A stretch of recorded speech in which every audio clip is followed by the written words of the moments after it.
Boa noite. Vamos orar mais uma vez ao nosso Deus, pedir que Ele nos abençoe nessa mensagem.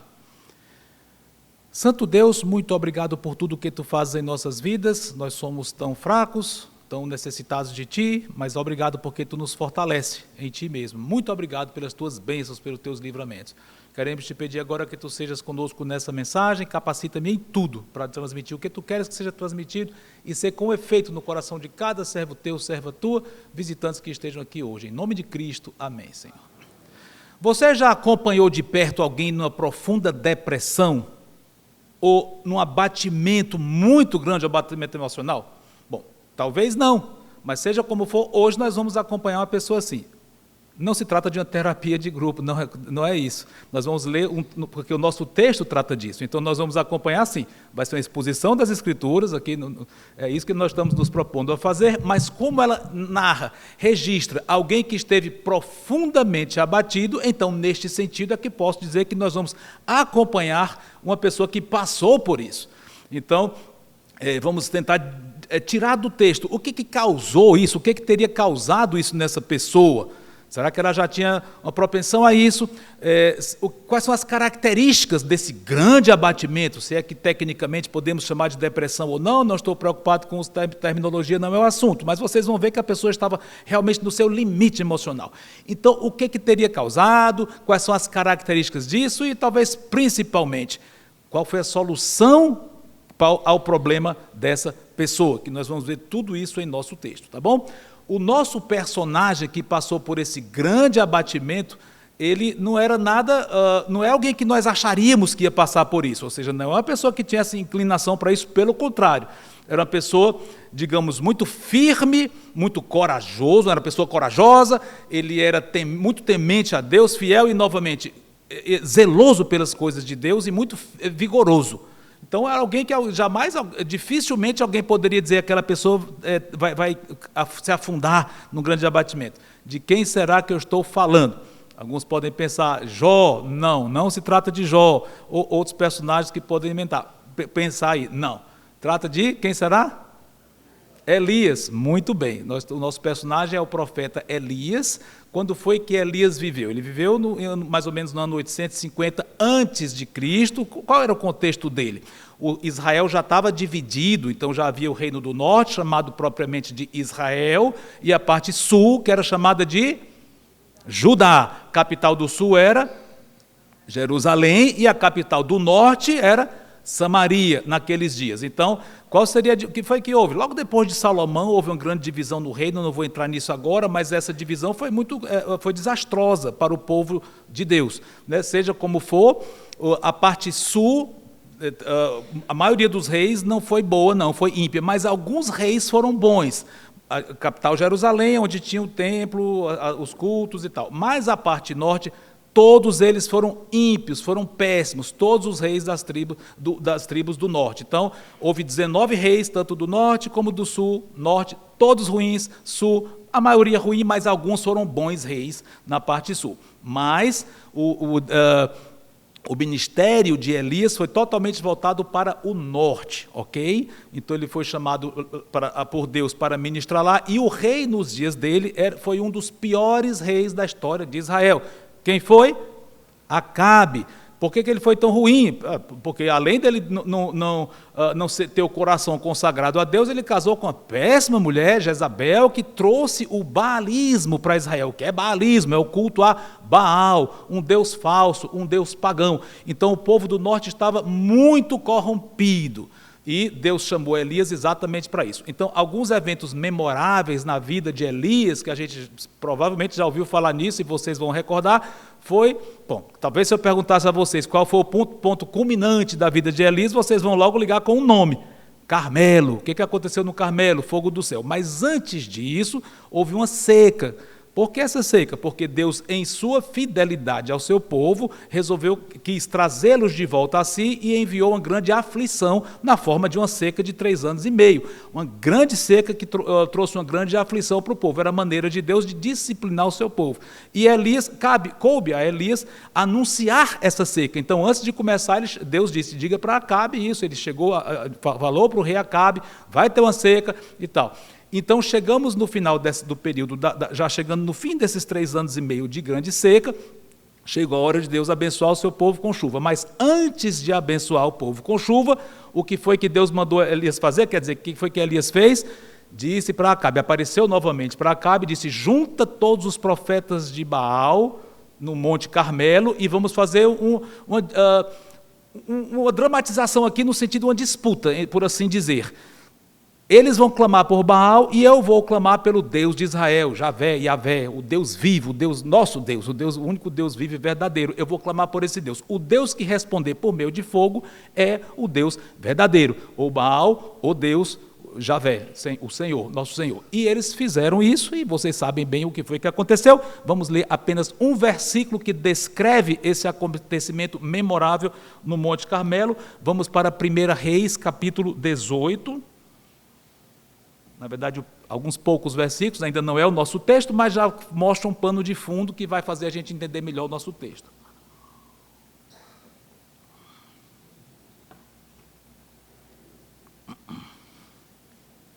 Primeira Reis 18, 36, olha só.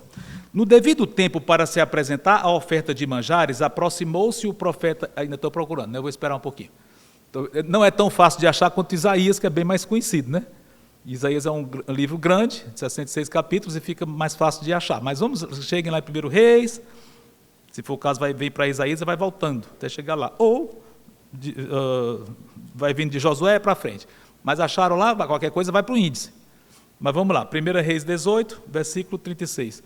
No devido tempo, para se apresentar a oferta de manjares, aproximou-se o profeta Elias e disse: Ó Senhor, Deus de Abraão, de Isaque e de Israel, fique hoje sabido que tu és Deus em Israel, e que eu sou teu servo, e que, segundo a tua palavra, fiz todas essas coisas. Responde-me, Senhor, responde-me, para que este povo saiba que tu, Senhor, és Deus, e que a ti fizeste retroceder o coração deles. Oração curtinha de Elias, como vocês veem.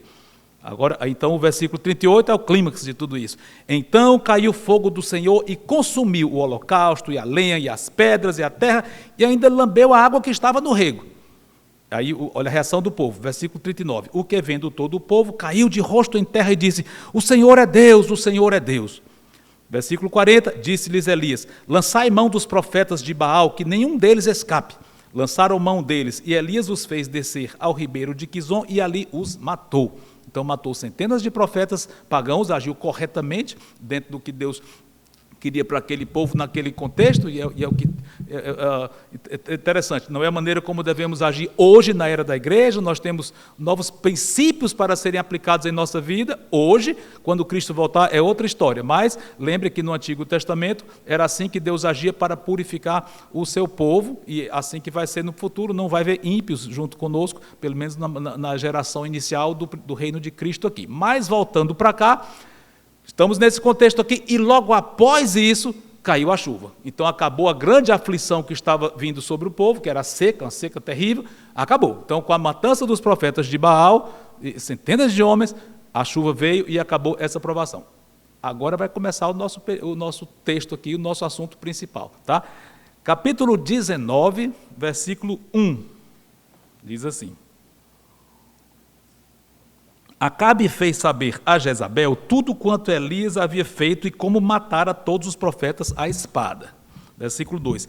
Então Jezabel mandou um mensageiro a Elias a dizer-lhe: Façam-me os deuses como lhes aprouver, se amanhã a estas horas não fizer eu a tua vida como fizeste a cada um deles. Ou seja, Jezabel ameaçou abertamente Elias de morte. Diz: olha, o que você fez com eles, eu vou fazer contigo. Se eu não fizer, que os deuses façam o que quiserem comigo. Isso foi o que Jezabel mandou dizer para Elias. A essa altura a gente pode pensar, como é que Elias teria respondido a isso? Olha, ele enfrentou o rei Acabe, o marido dela, o rei, que é para ter muito mais poder do que ela, né? Ele e os soldados dele. Enfrentou centenas de profetas hostis ali, enfrentou tudo isso, o povo todo ali. Ele estava sozinho no Monte Carmelo, em prol do Senhor, contra todas aquelas pessoas. Então a gente vai pensar, não, isso aí para ele já é acostumado com esse tipo de ameaça, tudo, ele vai reagir bem. Não foi assim que aconteceu. Olha o versículo 3. Temendo, pois, Elias levantou-se para salvar sua vida, se foi, e chegou a Berseba, que pertence a Judá, e ali deixou o seu moço. saiu lá de Jezreel, que é pertinho, lá mais para o norte, ali pertinho do Carmelo, desceu até o extremo sul do país, já na terra de Judá. Lembra que eu falei que era dividido, né? Israel e Judá, ele foi lá para Judá, finalzinho de Judá, Berseba, lá deixou o moço dele e continuou. Versículo 4. Ele mesmo, porém, e se foi ao deserto caminho de um dia, e veio e se assentou debaixo de um zimbro, um arbusto, e pediu para si a morte e disse: basta, toma agora, ó Senhor, a minha alma, pois não sou melhor do que meus pais. Já dá para a gente analisar um pouquinho do tipo de problema que ele estava passando aqui? Depois a gente analisa o que teria causado isso nele, mas a gente já pode ver aqui uma coisa estranha. Ele fugiu para quê? Para salvar a vida. O que ele está pedindo agora? Para morrer. Exatamente aquilo que o fez fugir, salvar a vida, ele está dizendo: Senhor, me leva, eu quero morrer. Mas vamos continuar. Então há uma certa incoerência aqui. Mas vamos continuando aqui. Versículo 5. Deitou-se e dormiu debaixo do zimbro. E eis que um anjo o tocou e disse: levanta-te e come. Olhou ele e viu, junto à cabeceira, um pão cozido sobre pedras em brasa e uma botija de água. Comeu, bebeu e tornou a dormir. Tal era a exaustão que esse homem estava, físico, emocional, em todos os sentidos. Então ele comeu e dormiu de novo, devia estar exausto. Versículo 7. Voltou segunda vez o anjo do Senhor, tocou e lhe disse: levanta-te e come, porque os caminhos te será sobremodo longo. Levantou-se, pois, comeu e bebeu, e com a força daquela comida caminhou 40 dias e 40 noites até Horebe, o monte de Deus.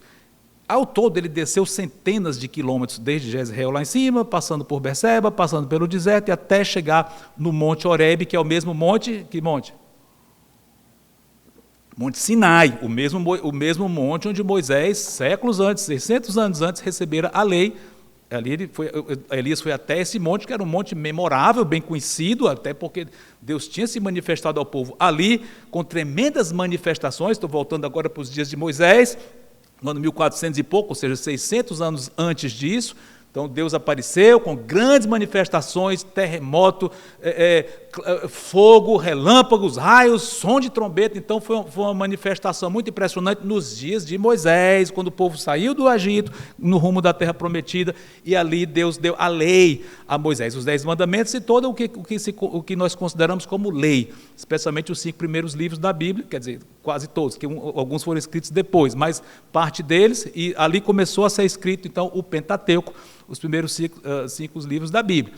Então, Elias foi exatamente para esse monte ali. Não sabemos se foi decisão dele, ele quis ir até lá para ver se Deus se manifestaria para ele, eu não sei, ou Deus dirigiu diretamente com uma ordem: vá para lá, não sabemos, ou as duas coisas. Deus quis que ele fosse e ao mesmo tempo ele já estava com essa vontade de eu não sei, mas isso não faz tanta diferença para o nosso argumento. Seja como for, Deus o dirigiu até o monte Sinai. Sugestivamente, novamente, o mesmo que Moisés ministrara ali há séculos antes. Vamos lá, versículo 9. Ali entrou numa caverna, onde passou a noite. E eis que ele veio a palavra do Senhor e lhe disse: que fazes aqui, Elias? Ele respondeu: tenho sido zeloso pelo Senhor, Deus dos exércitos, porque os filhos de Israel deixaram a tua aliança, quebraram teus altares, mataram os teus profetas à espada, e eu fiquei só, e procuram tirar-me a vida. Descrição correta do que realmente vinha acontecendo. Sim, tudo bem assim, ele descreveu que realmente tinha acontecido isso antes, né? Deixaram a aliança de Deus, a própria aliança que Deus fundara no mesmo Sinai ali, né? Derribaram os altares de Deus no caso, mataram os profetas e agora perseguiam ele próprio. Ele descreveu o que vinha acontecendo, então o que vinha caracterizando o povo naqueles dias. Mas aí Deus fala com ele no versículo 11, disse-lhe Deus: sai e põe-te neste monte perante o Senhor. Eis que passava o Senhor, e um grande e forte vento fendia os montes e despedaçava as penhas, as pedras, diante do Senhor. Porém, o Senhor não estava no vento. Depois do vento, o quê? Um terremoto, mas o Senhor não estava no terremoto. Depois do terremoto, o quê? Um fogo, mas o Senhor não estava no fogo. E depois do fogo, um cicio tranquilo e suave. O que é isso? É o som de um vento, de uma brisa suave, o som de uma brisa bem suave. Então, depois dessas grandes manifestações de poder ali, temíveis, que era um vento tão forte que despedaçava pedras. Como é que pode um vento tão forte desse? Depois disso, um terremoto e fogo. Tudo isso é algo muito apavorante. Imagine se você estivesse no meio de uma situação dessa. E aqui diz que Deus não estava ali. O que será que o autor quis dizer com isso? Depois a gente vai comentar. Mas aí, depois de tudo isso, uma brisa suave, o som de um ventinho calmo. Vamos ver o que aconteceu então. Versículo 13. Ouvindo-o, Elias envolveu o rosto no seu manto e, saindo, pôs-se à entrada da caverna. Eis que lhe veio uma voz e lhe disse: que fazes aqui, Elias? E ele responde igual ele tinha respondido antes. Versículo 14, ele respondeu: tenho sido em extremo zeloso pelo Senhor, Deus dos exércitos, porque os filhos de Israel... E ele repete ipsilíteres o que ele tinha dito antes. A situação terrível, e diz que ele estava só, ainda estava sendo ameaçado. Versículo 15, disse-lhe o Senhor: vai, volta ao teu caminho para o deserto de Damasco, e em chegando lá, unge a Azael rei sobre a Síria. Bom, isso parece um pouco complicado, mas não é não. O que é isso? Damasco, capital da Síria, até hoje Síria é o país que está bem ao norte de Israel, Damasco está lá, é uma das cidades mais antigas do mundo. Então, o que Deus disse, volte o seu caminho todinho e vá muito mais para o norte ainda, volte não só para onde você era, ali de Jezreel, perto do Carmelo, vá mais para o alto, para o norte, vá até a Síria, inimiga de Israel, vá até Damasco, inimigos, lá você vai ungir Azael. O que é isso? Bom, a ordem é, você vai ungir é o que é ungir? É derramar um líquido sobre a cabeça, simbolizando que aquela pessoa está capacitada para uma certa função. No Antigo Testamento, quem que eram as pessoas ungidas? Os reis eram ungidos, os profetas eram ungidos, os sacerdotes eram ungidos. Então Deus está dizendo, você vai ungir Azael. Parece um pouco estranho. Como é que um profeta judeu vai ungir um rei pagão? Mas essa foi a ordem que Deus deu para ele. E agora Deus vai dizer para ele ungir mais 2 pessoas, ou seja, teriam 3 homens que estariam ligados com o livramento que Deus ia dar do povo, o livramento do pecado. Um foi Azael, rei da Síria, que foi um rei muito cruel, viria a ser, aqui não era ungido ainda, era outro rei, mas Azael ia substituir o rei atual e ia ser muito cruel. Versículo 16, os outros 2 personagens. A Jeú, filho de Ninsi, ungirás rei sobre Israel. Agora, olha, falou de judeu aqui. Jeú foi um rei muito conhecido da história de Israel. E também Eliseu, filho de Safate de Abel Meolá, ungirás profeta em teu lugar. Isso é bem mais conhecido ainda. Eliseu foi aquele profeta que substituiu Elias e fez muitos milagres também. Então, uma das épocas em que houve mais milagres em toda a história, quer dizer, houve 3 grandes épocas na história toda em que houve uma profusão de milagres. E uma delas foi essa época aqui, Elias e Eliseu, os 2, um depois do outro, que fizeram muitos milagres. Então, ele está dizendo, você vai ungir Azael, lá rei de Israel, da Síria, vai ungir Jeú, rei de Israel, e Eliseu, teu substituto. Ok?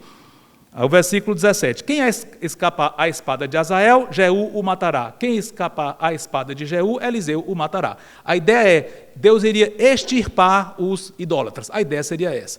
E o versículo 18, para finalizar aqui o texto em si, antes de fazermos comentários. Também conservei em Israel 7.000, todos os joelhos que não se dobraram a Baal e toda a boca que não o beijou. Interessante. No fim, Deus diz algo que conforta bastante o profeta. Eu conservei fiéis. Você não está só. Alguns até comentam síndrome de Elias. O que é isso? Só eu sou fiel, ninguém mais é fiel e tal. Não, Deus diz aqui, você não é o único fiel. Existem 7.000. Eu reservei. Interessante. Olha a soberania de Deus aí, dizendo, eu tenho meu povo aqui. 7.000. E qual é a característica de ser um povo de Deus? Obedecer, não adorar, no caso, deuses estranhos. Ser fiel ao Senhor exclusivamente, porque na prática, ele diz, foi os que não beijaram a Baal. Ou seja, na prática, eles manifestaram que creem e me obedecem. Ou seja, o povo de Deus o obedece e, ao mesmo tempo, foi aquele que Deus escolheu e ele, por sua soberania, reservou. Os 2 aspectos juntos, né? Soberania de Deus e a evidência de que crê no Senhor. Pois bem, aqui termina a nossa narrativa, mas temos vários comentários para fazer sobre esse texto, especialmente aquilo que comentamos antes, né? O que será que causou essa queda tão abrupta do profeta, que estava tão firme enfrentando aqueles profetas? Já comentei tudo isso, não precisa repetir. O que foi que causou isso? O que terá sido? Algumas características desse estado deplorável dele nós já comentamos. Ele, certa incoerência, que ele fugiu para não morrer, mas ao mesmo tempo queria morrer, e um completo abatimento. Mas como é que a gente poderia aplicar essas coisas? E antes de fazer algumas aplicações, eu quero lembrar um ponto importantíssimo. O que aconteceu com Elias depois disso? Bom, essas 3 pessoas realmente ocuparam cargos, a Bíblia não registra que ele literalmente ungiu cada um dos 3, não, mas em algum sentido ele participou ou ele ajudou nisso de alguma forma. Por exemplo, ele chamou Eliseu, não diz que ele ungiu Eliseu, e Eliseu ungiu Jeú e outro ungiu Azael. Enfim, não vou complicar isso agora, mas seja como for, essa ordem que Deus deu para ele, não foi algo para ser cumprido literalmente, mas eu entendo que, em termos que aquilo ia acontecer, ia ter a participação dele de alguma forma. Então eu entendo que seja isso, porque os 3 chegaram ao poder ou ao ministério, mas não que ele tenha ungido cada um pessoalmente. Mas a Elias coube uma grande honra. Qual? Vocês sabem o que aconteceu com Elias, que o coloca numa posição que ninguém mais participou, a não ser uma outra pessoa muito antes dele, não passou pela morte. Elias foi arrebatado, foi trasladado, melhor dizendo, foi direto para o céu sem morrer. Foi algo raríssimo. Só Enoque, séculos antes dele, tinha passado por isso, pelo menos que a Bíblia tenha registrado. Muito tempo antes, Enoque, um dos descendentes de Adão, foi trasladado, foi direto para o céu sem morrer. E Elias passou pela mesma experiência. Interessante, ele pediu a morte, mas Deus não só não deu a morte ali, como não deu a morte foi nunca, porque o trasladou. Interessante. Ou seja, foi um privilégio muito grande que Deus deu para Elias. Mas teve um outro privilégio, outra bênção muito grande que Deus deu a Elias. Será que vocês lembram o que aconteceu depois disso, que envolveu Elias? Séculos para frente, 800 anos depois dele, ele aparece de novo. Ixi, contato com os mortos? Não, que ele não morreu. Mas o que foi isso? Será que vocês lembram de um momento em que ele apareceu e conversou com alguém? Do Monte da Transfiguração. Lembra? Cristo estava lá séculos depois, 800 anos, quase 900 anos depois dele, Jesus Cristo, com 3 apóstolos dele, subiu a um certo monte muito alto, não era o Sinai, certamente não, e provavelmente não o Carmelo também, um outro monte ali pela Galiléia, ou mais para cima, seja como for, Cristo subiu a um alto monte com 3 apóstolos e apareceram 2 personagens conversando com ele. Quem? Elias e Moisés. Olha, interessante, os 2 que estavam associados com o Sinai. Por que será que esses 2 apareceram para Cristo? Bom, esse é outro assunto, não vou misturar 2 mensagens, que vai acabar confundindo tudo. Mas já que estamos falando de Elias no Monte da Transfiguração, tudo indica que os 2 foram ali escolhidos, tudo indica porque representavam a lei e os profetas, ou seja, a totalidade do Antigo Testamento.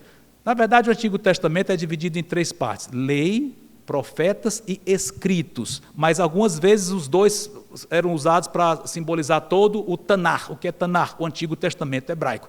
Lei e profetas. Tudo bem? Está complicado isso? Acho que não, né? O Antigo Testamento, como é que a gente divide? Para os judeus, lei, profetas, escritos. Mas algumas vezes chamavam só lei e profetas, simbolizando todo o Antigo Testamento. E quem é os nomes muito proeminentes para simbolizarem isso era Moisés, lei, e Elias, um grande profeta. Então, é possível que Deus tenha escolhido aqueles 2, não estou afirmando, porque eles representam, os 2 juntos representariam toda a revelação do Antigo Testamento que apontam para Cristo e apontam para o que ele ainda vai fazer. Além de, entendo eu, uma recompensa pessoal de Deus, assim eu acho, para esses 2 personagens que tanto foram zelosos pelo povo, representantes do povo, Moisés no seu tempo, Elias no seu tempo, ambos intercederam diante de Deus por amor ao povo, tanto Moisés como Elias. Quem sabe, isso é especulação, pessoal, mas quem sabe se Deus quis dar uma recompensa para esses 2, agora vocês vão conversar com aquele que vai ser o responsável por juntar o povo e abençoar para sempre. Pronto. Tudo que está prometido na palavra em termos de restauração dos judeus vai ser cumprido por uma pessoa, Jesus Cristo. O Verbo eterno de Deus, Filho de Deus que sempre existiu, mas se tornou um ser humano. Então, como ser humano, é ele, homem e Deus, né, que vai cumprir tudo aquilo que o Antigo Testamento promete para os judeus e para o mundo. Ele. E quem sabe, se Deus permitiu que os 2 viessem, Apesar de que os dois devem ter visto Cristo antes de vir, como Jesus, quer dizer, o Jesus Cristo pré-encarnado, eles devem ter visto no céu. Mas, como ser humano, eles tiveram o privilégio de estar com eles pessoalmente e conversarem sobre a partida. Mas, enfim, vamos deixar a transfiguração para lá, voltar para a nossa narrativa, e o que a gente está querendo dizer é: Deus recompensou muito a Elias, dando muita proeminência, no sentido de escapou da morte, foi trasladado, e Eliseu ficou no lugar dele, e além disso, ainda voltou aqui, como já comentamos, para falar com o próprio Senhor, Jesus Cristo aqui. Lições e aplicações para nossas vidas de todo esse episódio. O que a gente pode concluir? 1. Nunca ache que é a prova de abatimento. Eu estou a prova de, alguns dizem a prova de fogo, a prova d'água, eu sou a prova de depressão. Eu não posso ter depressão, não posso ter tristeza, eu não vou ter. Eu sou invulnerável. Não sou vulnerável a abatimentos, a ficar para baixo. Não diga isso, porque qualquer um de nós é. Novamente, não estou preocupado aqui com o termo técnico, mas estou falando em termos gerais, com grande abatimento mental, emocional, enfim, de toda essa área. Qualquer um de nós pode ter, em níveis diferentes que seja, mas nunca se ache, eu sou acima disso. Pode. Mesmo, mas você diz, mas eu sou fiel ao Senhor, mais do que Elias, será? Mas eu sou uma pessoa muito corajosa, todo mundo sabe, e nós conhecemos pessoas que são muito corajosas, realmente valentes e batalhadoras, nós conhecemos pessoas assim, mas todos nós podemos um dia fraquejar, tá? Então nunca ache isso. Outra lição, lembra que aconteceu isso depois de uma grande vitória de Elias, pouco depois. É estranho, é interessante, isso é um contraste. Um dia estava ele no Carmelo vitorioso, outro dia no deserto completamente abatido. Como é que pode isso? Isso pode acontecer na nossa vida. Muitas vezes, depois de um grande desafio, nós ficamos vulneráveis. Porque quando vai ter um grande desafio, a gente se prepara. Há uma espécie de, entre aspas, adrenalina espiritual, ou adrenalina física mesmo, que nos faz fortes para enfrentar aquela situação. A gente fica todo fortalecido, pessoas orando pela gente, sabendo que vai ter uma dificuldade, a gente se fortalece e passa por aquilo e sai bem mesmo. Mas depois, muitas vezes, a gente baixa a guarda. Como? A gente relaxa, passei bem por aquilo, então a gente fica mais relaxado. E aí o inimigo vem e tenta. E nessa hora nós podemos estar fraquíssimos. E do ponto de vista divino, Ele pode permitir aquilo para que a gente não se ensoberbeça. Porque, às vezes, depois que a gente passa por uma grande provação, ou um desafio ministerial que seja, uma situação difícil, depois que você enfrenta, a tendência da gente é ficar se achando muita coisa, especialmente se as pessoas elogiam, a gente começa a ser assim. Por quê? Porque o pecado ainda está em nós somos fracos mesmo. E Deus, como que, entre aspas, se afasta de nós, refreia um pouquinho o poder que Ele estava nos dando, Ele tira, para a gente se ver como nós realmente, para nós nos vermos como realmente nós somos. E aí é que nós caímos. O assunto de alguém que pode se ensoberbecer por coisas espirituais, e Deus, para evitar aquilo, manda um problema, isso lembra alguma coisa? Já estou entendendo, vou repetir a pergunta. Alguém que teve muitas regalias espirituais, por assim dizer, e podia se ensoberbecer. E Deus disse, para a pessoa não se ensoberbecer, eu vou mandar um sofrimento aqui para ela ficar humilde na minha presença. Quem foi?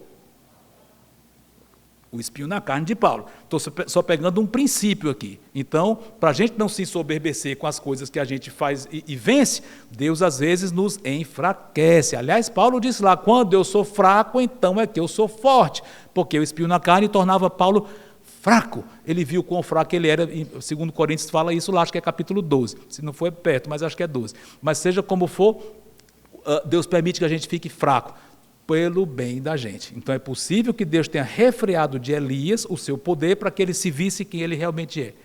E aí já traz uma outra lição.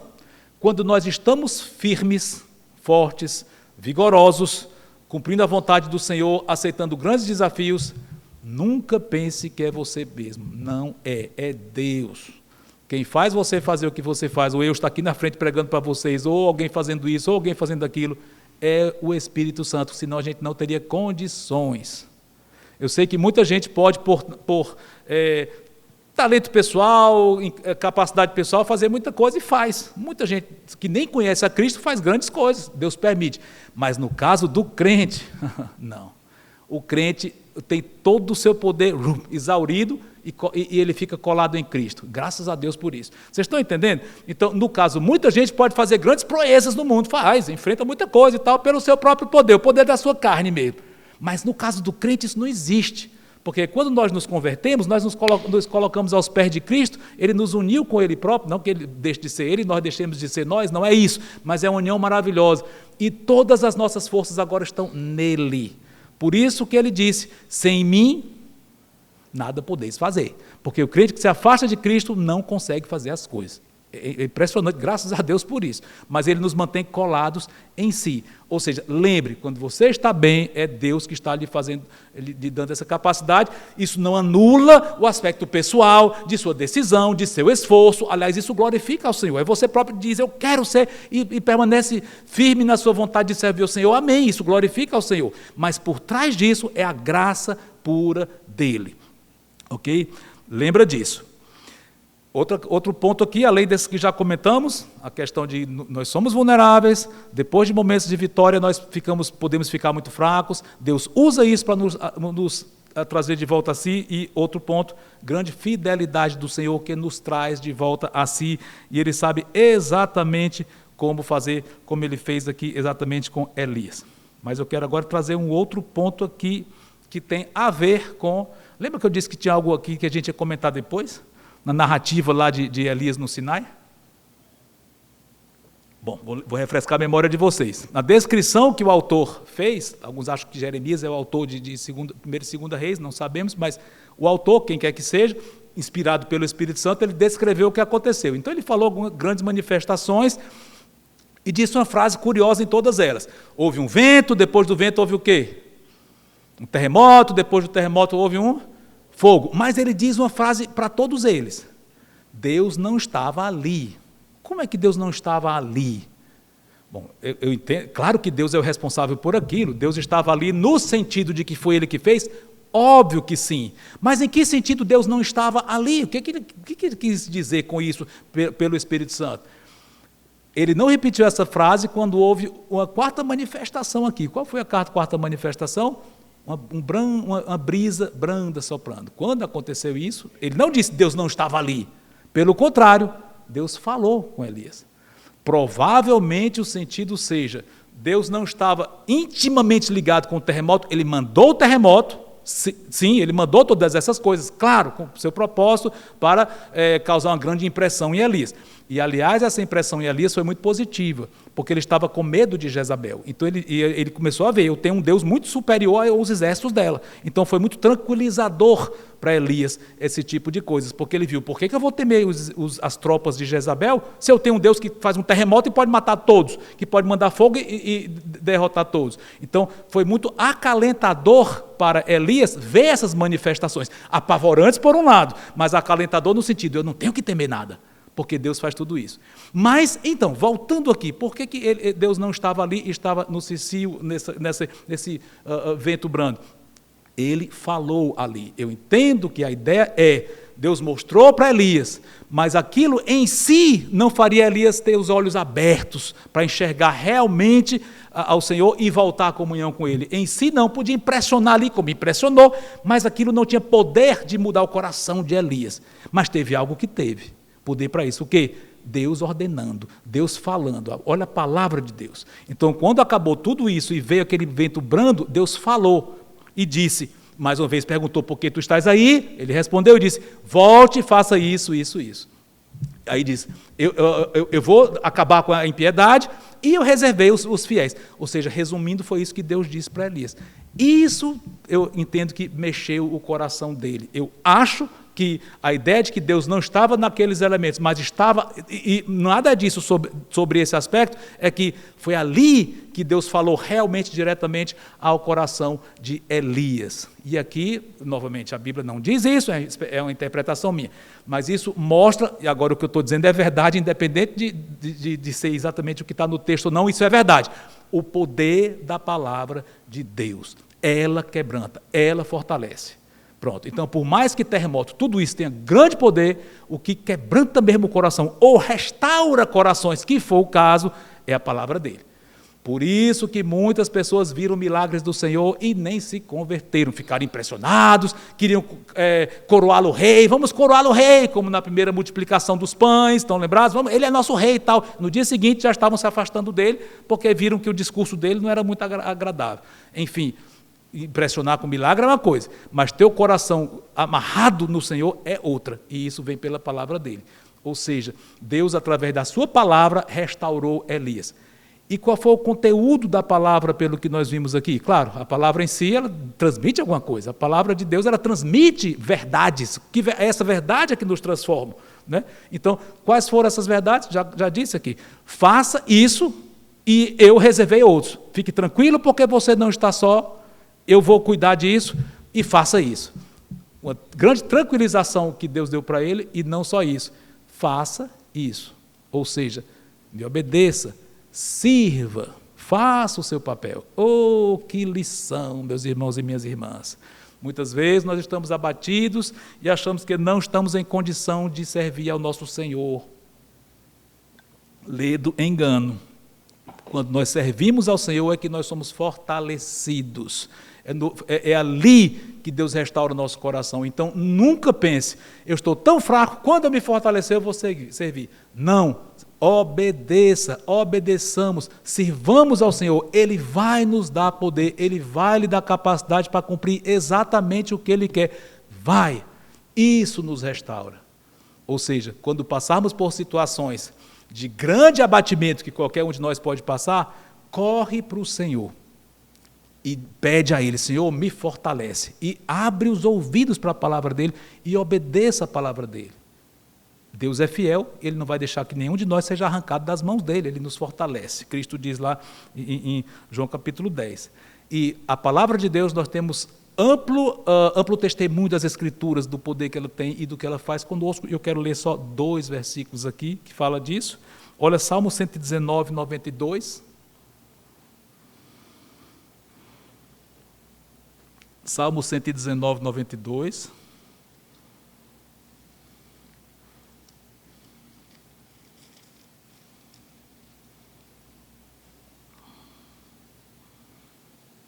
Diz assim, chegaram lá, né? Bem no meio da Bíblia. Salmo 119 é o capítulo maior de toda a Bíblia. Não fosse a tua lei ter sido o meu, o quê? Prazer, há muito eu teria, o quê? Perecido da minha angústia. Olha só, se não fosse a tua palavra, Senhor, e ela ser o meu prazer, a palavra de Deus não é algo árido, não é algo que nos dá um medo errado, não, dá um temor maravilhoso, mas ela é doce, é maravilhosa, e ela é o prazer. Se eu não tivesse prazer na tua palavra, Senhor, eu já teria perecido na minha angústia. Que coisa linda. Deus nos dá muitas alegrias debaixo do sol, com certeza, bênçãos terrenas, sim, Ele nos dá, e são bênçãos, não tenha dúvida, mas sem a comunhão com a palavra dele, nada vale, nada tem prazer, dá prazer real, podemos ter prazer pequeno, mas quando nós estamos em comunhão com ele e com a palavra e o obedecemos, ele nos dá bênçãos, terrenas que sejam, elas alegram mais ainda o nosso coração, porque ele está nos dando. Então nós vemos que ele está dando. Estão percebendo? As coisas não têm sentido em si, mas quando é ele que nos dá, ele revigora o nosso coração na medida em que nós estamos colados na palavra dele. E o outro versículo, além desse Salmo 119, qual é o outro versículo que fala muito da palavra de Deus? Aliás, esse outro capítulo de Salmo, outro Salmo, em outras palavras, que ele destaca bem a revelação geral de Deus, a natureza, e a revelação especial, a palavra. Quase meio a meio. Que salmo é esse? 19. Vamos para o Salmo 19, versículo 7. Ou seja, o Salmo 19, é interessante que ele fala da natureza grandiosa que Deus fez, mostra o grande poder, mas depois ele fala, e a tua palavra? Ele descreve a palavra, aliás, nós conhecemos, são mais desejáveis, e aí continua, é baseado nesse cântico aqui, ok? Salmo 19, o famoso, a lei do Senhor é perfeita, é esse versículo que a gente vai ver aqui, versículo 7, a lei do Senhor é perfeita e restaura a alma. O testemunho do Senhor é fiel e dá sabedoria aos simples. Ou seja, ele restaura a nossa alma, a palavra do Senhor. Irmãos, já concluindo aqui, eu não estou dizendo de forma alguma que todos os problemas psicológicos são tratados diretamente com a Bíblia e nunca se pode tomar remédio para nada. Eu não estou advogando isso por hipótese alguma. Eu entendo que há situações, há ou distúrbios ou momentos em que alguém tenha que recorrer a remédios. Eu admito completamente isso e não quer dizer que Deus não tem poder de curar aquilo. Claro que tem. Mas assim como Deus não cura todas as doenças e Ele quer que nós tomemos remédios para uma coisa ou para outra, eu entendo que em certas situações é necessário que se tome remédio. Sim, não sou daquela linha que Deus não pode tomar nenhum remédio, toda depressão é pecado. Nunca eu diria uma coisa dessa. Tá certo? Então, agora, que muitos casos são assim, são.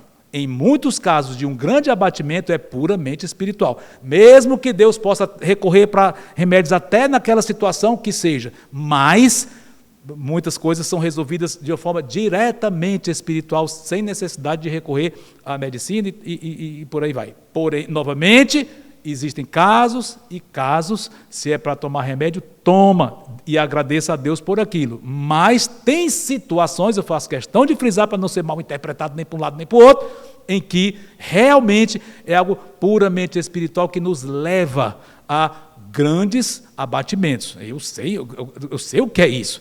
Tem dias que a gente, já disse isso várias vezes em mensagem, tem dias que a gente acorda e não tem vontade nem de se levantar da cama. Eu acho que todos nós passamos por situações assim, talvez em maior ou menor escala, mas todos nós sabemos o que é isso. Mas em muitos casos é resolvido puramente com o Senhor, e foi o caso de Elias. Deus o restaurou fisicamente com o alimento, teve que ter o alimento, coma, ele comeu. Então tem a providência humana aí, física, e emocional, mostrou o grande poder dele. Por que você vai temer os exércitos de Jezabel? E também espiritual, com a palavra dele, dando novas incumbências. Então, quando passar por situações assim, tome suas providências, peça ao Senhor ajuda, mergulhe fundo nas Escrituras, obedeça às Escrituras, vamos obedecer e nisso Deus vai nos capacitar. E estejamos atentos para ajudar pessoas que passem por problemas também e possamos ajudá-lo fazendo exatamente aquilo que Deus deseja que façamos. Se Elias passou por isso, muitos de nós podemos passar. Agora, Elias passou, foi vitorioso, errou. No caso dele, certamente foi errado ele ter chegado naquele ponto, mas Deus conhece as nossas fraquezas. Deus sabe relevar quando é uma rebeldia ou quando é uma fraqueza. Ele sabe perfeitamente. E ele relevou e deu incumbências, não tirou do ministério e ainda recompensou, como nós comentamos. Pode ser que nós passemos pelo arrebatamento, pode, que nem Elias passou, só que nós vamos passar todos juntos, se for a nossa geração que for arrebatada. Se Cristo voltar em nossos dias para arrebatar a igreja, nós todos vamos sumir daqui, mas sumir não totalmente, sumir daqui, e vamos estar nas nuvens com corpos glorificados. Sim, é possível. Então todos os nossos problemas vão se acabar num segundo, num piscar de olhos, sim. Mas pode ser que nós não sejamos a geração arrebatada, ou pelo menos alguns de nós vão morrer antes disso. É possível. Seja como for, vai ser uma partida para o Senhor também, vai ser um livramento também. Claro que morte sempre traz aquele aspecto trágico, aquele aspecto temeroso, mas é uma partida. É uma partida para o Senhor. E nós, em pouco tempo, de alguma forma, vamos estar diante do Senhor e todos os nossos problemas terão sido resolvidos para sempre, se nós somos crentes. Uma vez que nós somos crentes, isso está resolvido. Quem não passou pelo processo de conversão, se converta, receba Cristo como seu Salvador. Aquele que esteve lá na transfiguração, que morreu, ressuscitou, está vivo agora, é o Senhor de Elias, o Senhor de Moisés, o Senhor de todos. Ele está vivo agora e pode lhe salvar hoje à noite, se você quiser aceitá-lo como Salvador, confessar os seus pecados, reconhecer que é pecador e será condenado se não recebê-lo. Faça isso e você vai ser salvo hoje mesmo e vai poder dizer como nós. Posso até passar por provações ou abatimentos espirituais, emocionais, mas eu estou seguro nas mãos do Senhor e a qualquer momento nós vamos ser libertados de qualquer problema e vamos estar na glória com o nosso Deus. Que Ele nos abençoe a todos e estejamos cada vez mais firmes, servindo, mesmo que em meio a fraquezas, mas que as nossas fraquezas sejam um impulso para corrermos para o Senhor e o conhecermos mais e o servirmos melhor ainda. Amém? Santo Deus, muito obrigado por essas palavras. Em nome de Cristo, amém, Senhor.